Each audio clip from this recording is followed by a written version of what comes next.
Once again, in this exercise, your job is to select the correct verb to match up properly with the subject.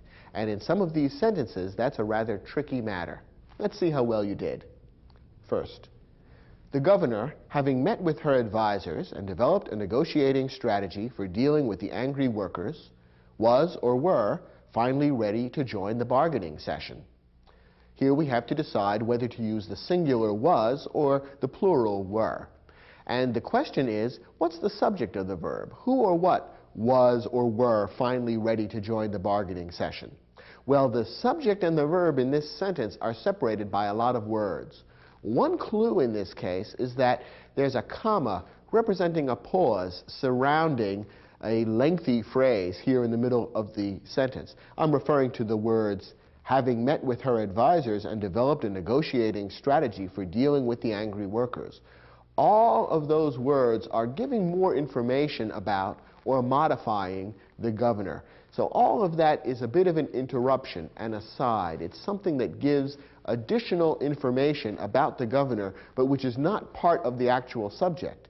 The person who was or were finally ready to join the bargaining session was or is the governor. So the word governor is the subject of the verb. Governor is singular, it only refers to one person, and so the singular verb was would be correct. Notice how in order to identify the proper subject in this sentence, you have to ignore all the words that come between the subject and the verb. And don't be distracted by them. You might see, for example, the word workers, which is plural, and think, well, maybe workers, plural verb requires, plural noun requires a plural verb. But that's not the case, because the workers, that's not the subject of the verb. The workers were not finally ready to join the bargaining session. It's the governor who was finally ready. Singular subject, singular verb. Next example. Here in the deepest recesses of the ocean is or are some of the most mysterious creatures on earth. Remember our rule that a sentence beginning with there or here usually has the subject following the verb. And that's the case here as well. The verb is or are, and what follows is what is or are in the deepest recesses of the ocean. What's the subject? The subject is some of the most mysterious creatures on earth. It's that indefinite pronoun some, which is the true subject of the verb is or are. Now, is some singular or plural? Now we kick in with one of our rules from earlier in this program. Remember that some is one of the 5 sanam pronouns. Some, all, none, any, and most. Each of these 5 indefinite pronouns may be either singular or plural, depending on how the pronoun is used in the sentence. And as a clue, we said, check out the prepositional phrase that follows. That will usually tell you whether the sanam pronoun is singular or plural. In this case, the sanam pronoun some is followed by the prepositional phrase, of the most mysterious creatures on earth. Since the pronoun is referring to some of the most mysterious creatures, plural, the pronoun is being used as plural in this case as well. Some, therefore, is plural, and the proper verb to go with that subject would also be plural. So the verb should be are, and the sentence would read, here in the deepest recesses of the ocean are some of the most mysterious creatures on earth. In effect, this sentence tested 2 of your rules. First, that in a sentence beginning with here or there, the subject usually follows the verb. And second, with a sanam pronoun, you usually need to look at the prepositional phrase that follows the pronoun to determine whether it's singular or plural. Next example. Either the members of the defensive squad or Coach Mayo himself is or are sure to have some explanation for the way the game ended. Now, what's the subject of the verb is or are? In this case, we have a compound subject, 2 items, 2 parts, connected by the conjunction or. Here's where our rule kicks in. Remember that when the parts of a compound subject are joined by the conjunction or, the verb should match the subject that's closer to the verb. Now, in this case, we have 2 parts, the members of the defensive squad, which is plural, and Coach Mayo, which is singular. That refers to just one person. Which of these 2 parts is closer to the verb? The answer is Coach Mayo, which is singular, so we want a singular verb. The sentence ought to read, either the members of the defensive squad or Coach Mayo himself is sure to have some explanation for the way the game ended. If the two parts of the subject were to be reversed in order, if Coach Mayo came first and the members of the defensive squad came second, then the verb ought to be plural. But that's not the way the sentence is written, and therefore the singular verb is what we want. Next example. The story of the 400 members of the 29th Cavalry and their heroic exploits on several battlefields is or are truly remarkable. Once again, we have a sentence in which there are a lot of words that separate the verb from the real subject. Remember one of our tips. When you're in doubt as to where the subject of a sentence really is, eliminate all the prepositional phrases, because the subject of the verb will not be found in the prepositional phrase. This sentence has quite a few prepositional phrases. Look at them with me. Of the 400 members. That's a prepositional phrase beginning with the preposition of. Of the 29th Cavalry and their heroic exploits. Again, a prepositional phrase beginning with the preposition of. On several battlefields. Another prepositional phrase beginning with the preposition on. None of these phrases contains the subject of the verb. The real subject of the verb is in what remains, the story. What is truly remarkable? It's the story that's truly remarkable. That's singular, and so the singular verb is correct. It would be easy to get subject-verb agreement wrong in this sentence because there are so many plural nouns here. Members, exploits, battlefields. You have all those plural nouns ringing in your ears when you come to the verb is or are, and it's easy to select are, thinking, well, I've got a plural subject here. But remember, eliminate the prepositional phrases because they don't contain the subject. The real subject is story. It's the story that's remarkable, and therefore the singular verb is correct. Our last example. The elementary school cafeteria offers 12 kinds of sandwiches, yet peanut butter and jelly remains or remain the most popular of all. Here we have a compound subject, peanut butter and jelly, and the two parts of the compound subject are joined by the conjunction and. In almost every case, the compound subject where the parts are joined by the conjunction and would be treated as plural. So the plural verb remain would normally be correct. But here we have one of our exceptions. Remember that in a few instances, the two parts of a compound subject joined by and really go together to form a single thing. We saw the example of the skull and crossbones, which formed a single symbol. In this case, we have another example of a compound subject which really amounts to a single thing. Peanut butter and jelly is one kind of sandwich, one recipe, if you will. It's a single dish rather than two separate things. So what's being described here is really one sandwich, and therefore the compound subject, peanut butter and jelly, should really be treated as singular, because peanut butter and jelly is actually one thing for the purposes of this sentence. So in this somewhat tricky example, the singular verb remains would be correct, and the sentence should read, the elementary school cafeteria offers 12 kinds of sandwiches, yet peanut butter and jelly remains the most popular of all. Did you get all 5 of these sentences correct? If so, you've really mastered these tricky rules about subject-verb agreement. Good job.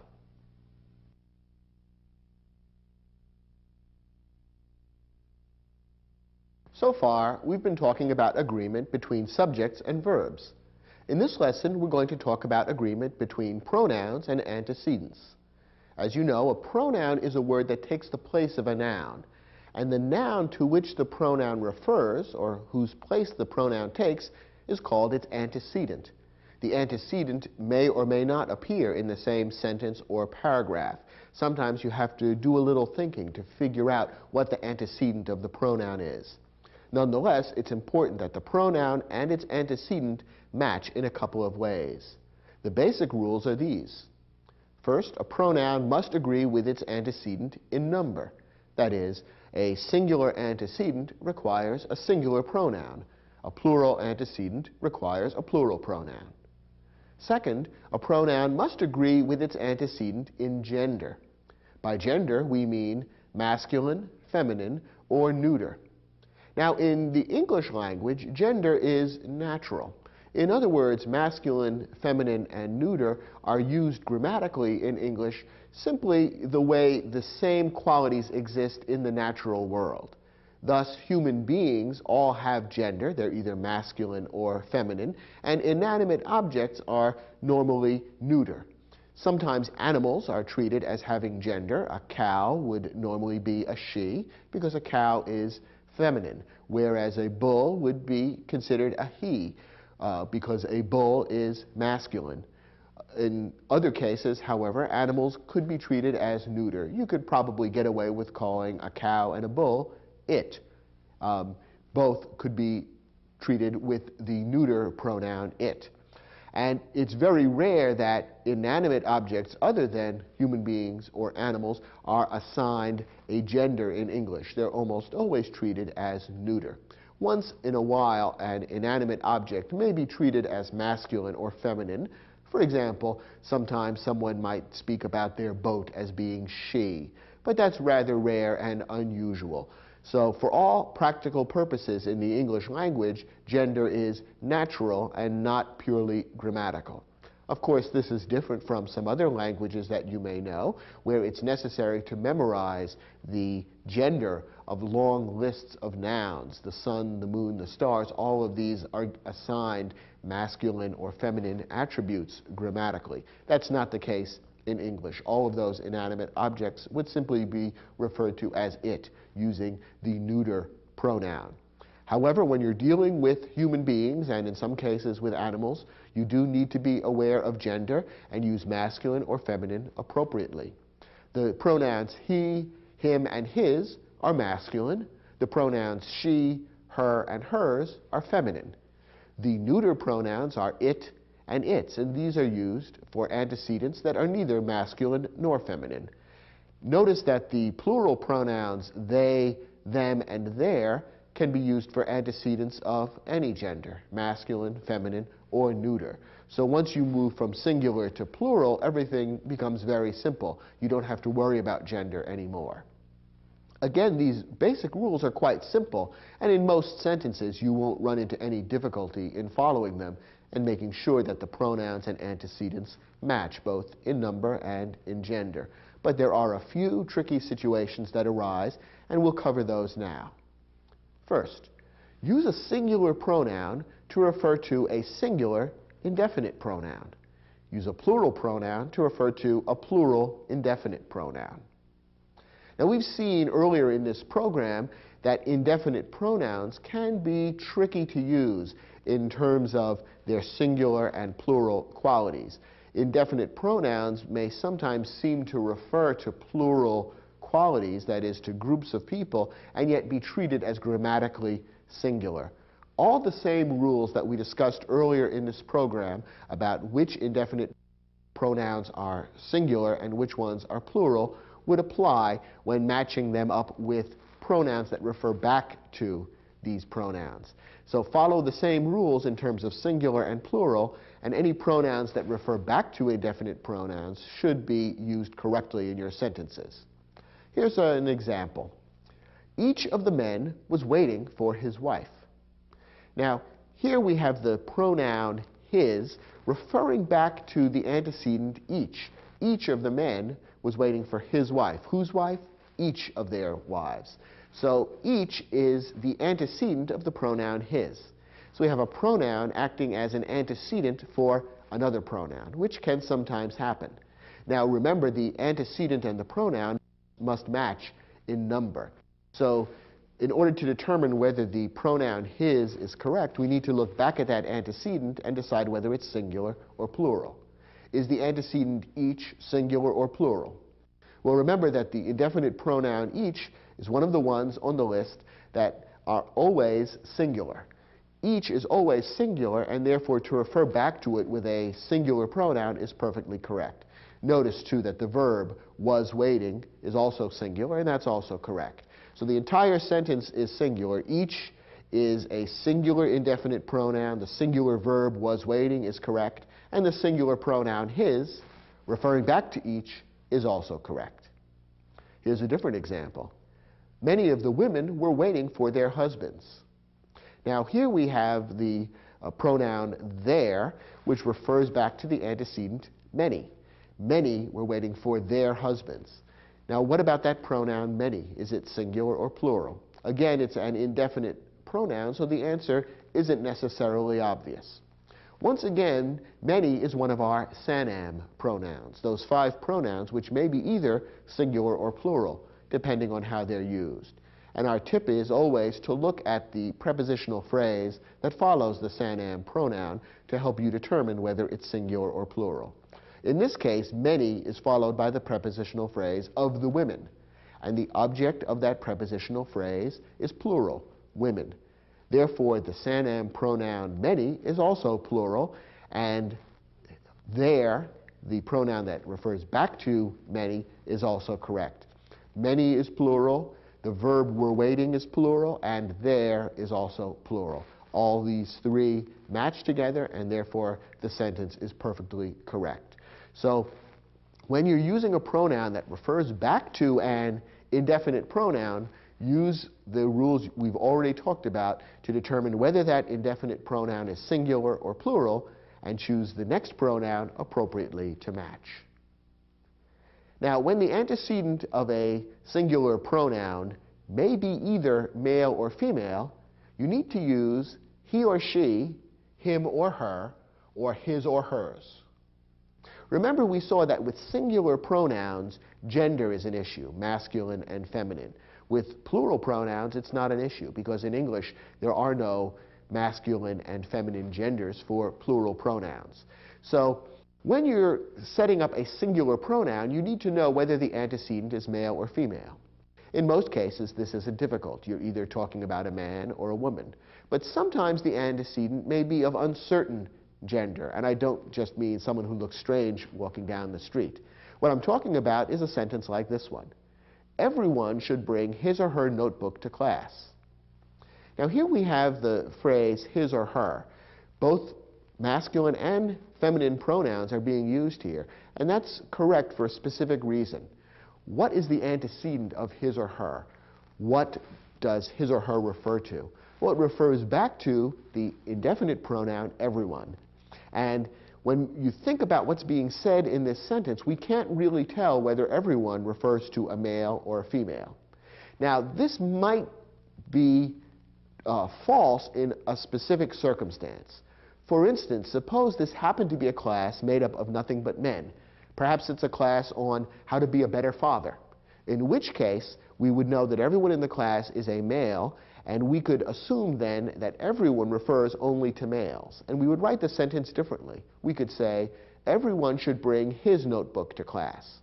On the other hand, it could be a class made up only of women. It could be a class in auto repair for women. If everyone in the class were female, then the sentence could correctly read, everyone should bring her notebook to class. However, most classes nowadays include both men and women. And so the indefinite pronoun everyone needs to be considered in this case as possibly either masculine or feminine. Under these circumstances, the correct way to set up the sentence is by using the phrase his or her. And that's what we've done in this sentence. Everyone should bring his or her notebook to class. That way, no matter whether the individual student is male or female, the correct pronoun would have been used. Now, this sentence is an interesting example of how language reflects social changes. At one time, the rule for this kind of sentence was different. The rule at one time, a number of years ago, was that in English, you would use the masculine pronoun in a sentence like this. The idea seemed to be that girls were invisible. Women could be ignored, or they would simply be considered as included within the masculine pronoun. And there are still a few very old-fashioned writers who still follow that rule. They would write this sentence, everyone should bring his notebook to class. And they would say, well, if the women don't like it, that's too bad. That's the way I learned grammar when I was a child back before the war. Some of these old-fashioned writers are the same people who complain about having women commentators at football games. The rule that most people follow nowadays is not to use the masculine pronoun, but the rule we've given you, to use his and her. That's considered more correct and polite, and it does recognize half of the human race appropriately. There is one problem with this construction. It can feel a little bit awkward, and if the same kind of construction occurs 2 or 3 times in a paragraph, it can feel especially awkward. If you find yourself writing a paragraph in which you are saying his or her, he and she, over and over again, it begins to feel a little bit uncomfortable. You're throwing in so many extra words. Here's a tip for how to get out of that problem. For a more graceful sentence, try rewriting it in plural form. Here's the clever thing about the English language. As we've seen, in English, plural pronouns don't have gender. There's no masculine or feminine. You use they, them, and their, no matter whether you're dealing with male, female, or neuter antecedents. So if you make a sentence like this plural, you get beyond the gender issue altogether. So this sentence, everyone should bring his or her notebook to class, could be rewritten the following way. Students should bring their notebooks to class.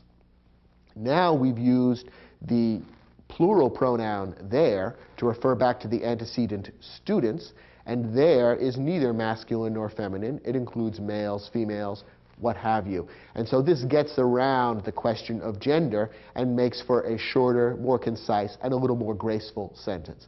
So if you find yourself writing a number of sentences with his or her, he or she, over and over again, and it is beginning to feel awkward, stop and look at the sentence and see whether you couldn't say the same thing using a plural structure instead.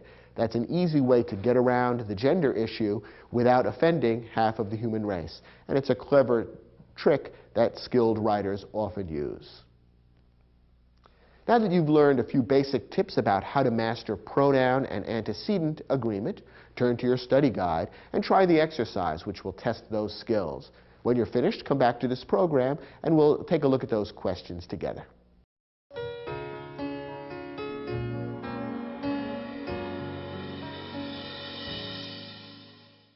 Let's look at our first sentence. According to the police officer's testimony, someone was seen entering the bank just before the robbery carrying a red pocketbook under her or their arm. All right, we have 2 pronouns to choose from here. One of them is singular and feminine, her. The other is plural, their. And of course, the plural pronoun doesn't have a gender because that's the way plural pronouns are in English. So we have to decide whether to choose a singular or a plural pronoun. Notice, by the way, that a feminine pronoun, her, has been given rather than a masculine pronoun, his. Why is that? Well, the person is described as carrying a red pocketbook. So I guess the assumption is that this person is a female, because in our society, more females carry red pocketbooks than do men. So this appears to be a female that we're talking about, and that's why the feminine pronoun her has been used. Now, should a singular or a plural pronoun be used? What is the antecedent of the pronoun? That's always the rule in determining what the proper pronoun would be. What does the pronoun refer to? Earlier in this sentence, there is an antecedent. The antecedent is someone. It is someone who is carrying the red pocketbook under her or their arm. Now, someone is an indefinite pronoun, and if you remember our rule, indefinite pronouns ending in one and body are always singular. So someone is singular, and therefore the singular pronoun her is correct rather than their. Notice, by the way, that some writers would incorrectly use the pronoun their in this sentence, a plural pronoun, even though the antecedent is clearly singular, someone. Why do some writers use this? They use it as a way of getting around the gender issue, having to choose a masculine or a feminine pronoun. However, that's not an appropriate way to get around the gender issue by creating a mistake in terms of number. Someone is singular, and therefore you have to use a singular pronoun. As we saw in the lesson, if you're uncertain of the gender that is being referred to, you can use his or her, he or she, him or her. That would be the correct way of dealing with the gender issue. It's not correct to switch over to a plural pronoun unless you recast the entire sentence to make the antecedent plural as well. If the antecedent is singular, you have to choose a singular pronoun in this case, and that's why her is correct. Next example. Both of the skydivers had brought his or their, own parachutes and safety gear in preparation for tomorrow's jump. His or their are the two pronouns we have to choose from. Again, one is singular and one is plural. Which is correct? Well, to answer that, we need to decide what's the antecedent of the pronoun. And the antecedent is the pronoun both. Again, it's an indefinite pronoun, and if you recall your rules, you'll remember that both as a pronoun is always plural in meaning. Therefore, the second pronoun in this sentence should also be plural to match its antecedent. The correct word here is their, and the sentence should read, both of the skydivers had brought their own parachutes and safety gear in preparation for tomorrow's jump. The sentence is plural all the way through. Next example. Anyone who wants to attend next Saturday's dance at the Rotary Club can pick up his or their ticket at the information booth on Vincy Street. Once again, we have a singular or plural issue. We've been offered two choices of pronouns, his or her, which is singular, or their, which is plural. Which is correct? You might be tempted to choose their because in a general way the meaning of the sentence seems to be referring to more than one person. People who want to go to the dance at the Rotary Club would probably be more than one person. We're probably, in a general way, talking about a group of people. So your inclination might be to say, well, this is plural, and so the plural pronoun there is correct. But that's not how grammar works. Rather than going vaguely by the meaning of the sentence, you have to look for the actual antecedent. And the antecedent, that is the word to which the pronoun refers, is anyone. And remember our rule, those indefinite pronouns that end in body and one are always grammatically singular. Even in sentences like this, where they seem to refer to more than one person, grammatically we treat them as singular, and therefore the pronoun referring back to them should also be singular. Therefore we choose the singular pronoun his or her in this case. We need to use his or her because the gender of the person picking up the ticket is not known. Could be male, could be female, so his or her is the correct way of handling this situation. Our next example. No one knows whether any of the churches or synagogues in town will provide space in its or their buildings for a homeless shelter. Okay, again we have a choice between singular and plural pronouns. Which is correct? To answer that, once again we have to find the antecedent. Which word earlier in the sentence is being referred to by its or their? Is it churches? Is it synagogues? Well, not exactly. It's really any. No one knows whether any blah, blah, blah will provide space in its or their buildings for a homeless shelter. Once again, we kind of ignore the prepositional phrase in determining what the antecedent is. So its or their, that pronoun refers back to any, the indefinite pronoun. So once again, we have to ask, is any singular or plural? And any is one of those 5 sanam pronouns, which may be either singular or plural, depending on the context. And remember our rule. Look at the prepositional phrase that follows the sanam pronoun to determine whether it's singular or plural in this particular case. Here, the sanam pronoun any is followed by the prepositional phrase of the churches or synagogues in town. Churches, synagogues, both of those objects of the preposition of are plural. So the sanam pronoun any is also plural in this particular context. So therefore, the pronoun that refers back to any later in the sentence should also be plural, their. The sentence should read, no one knows whether any of the churches or synagogues in town will provide space in their buildings for a homeless shelter. Next sentence. Either Nadia or her sister didn't finish her or their dinner. Once again, we have to choose either a singular or a plural pronoun. Notice that the singular pronoun, her, is feminine because Nadia and her sister are clearly both female, and so there's no question of his or her. We have to choose either her or their, depending on whether the antecedent is singular or plural. Once again, if you look at the sentence in a general way, you might be tempted to choose the plural pronoun because, after all, Nadia and her sister are both involved in the action here. But the correct answer is her, because the real antecedent is the singular pronoun either.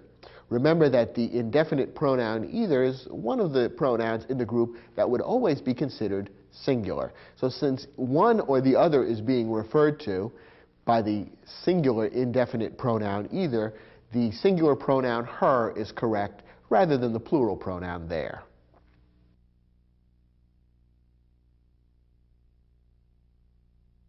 Well, so much for the art of agreement. Although people who are mastering English often make mistakes with subject-verb agreement and pronoun-antecedent agreement, I think you can see that actually agreement isn't very difficult to master. It's basically a matter of, first, learning some rules about what kinds of words are singular and what kinds of words are plural, and then second, knowing where to look. It's a little bit like being an auto mechanic. Picking the correct spark plugs for a particular engine isn't that difficult. You just need to know where to look in the manual to find the specifications that will apply to a particular car.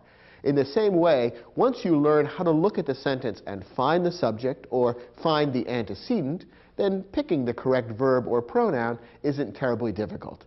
Keep practicing these skills, and I'm sure you'll find that they will come more and more naturally to you as time passes.